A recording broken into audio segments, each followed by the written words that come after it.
పద్ధతి? దేనికోసం చేస్తారు? అసలు నేను చేసిన తప్పేంటి, నేను చేసిన అన్యాయం ఏంటి?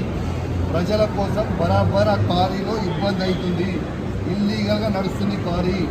అది రేవంత్ రెడ్డి బేనామీ, సీతక్క బేనామీ, కడియం శ్రీహరి బేనామీ, ఎమ్మెల్యే నాగరాజ్ బేనామీ. వాళ్ళ బేనామీలకి కొన్ని ఇందులో రాస్తాడు. ఇదేం పద్ధతి?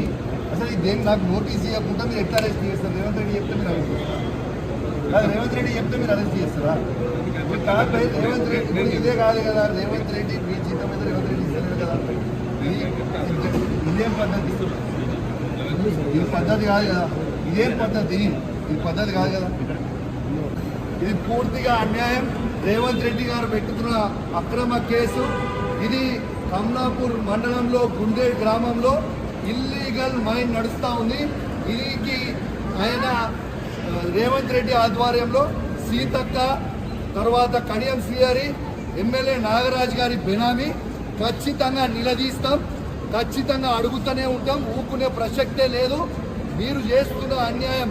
ఇల్లీగల్ మైనింగ్ నడుస్తుంది అక్కడ, కేవలం 2.5 హెక్టర్స్ మాత్రమే ఉంటే ఇలా ఆడ ఇల్లీగల్ మైనింగ్ 20 ఎకరాలలో చేస్తూ ఉన్నారు. గుండేడ్ గ్రామ ప్రజలందరికీ కూడా చాలా ఇబ్బంది అవుతా ఉంది. గుండేడ్ గ్రామ ప్రజలు మొత్తం కూడా ఇబ్బంది పడుతూ ఉన్నారని చెప్పి కూడా ఈ సందర్భంగా తెలియజేస్తా ఉన్నాను. ఆ ప్రజలు ఇలా హెల్మెట్లు పెట్టుకొని మరి చేసే పరిస్థితిగా ఉంది. ఇలా ప్రజలందరూ కూడా గమనించాలి. ఇలా రేవంత్ రెడ్డి గారు చేస్తున్న అక్రమ అరెస్టులు, అక్రమ కేసులకి నువ్వు రేవంత్ రెడ్డి గుర్తుపెట్టుకో. నువ్వు ఎన్ని కేసులు పెట్టినా, ఎన్ని బెదిరించినా భయపడేది లేదు.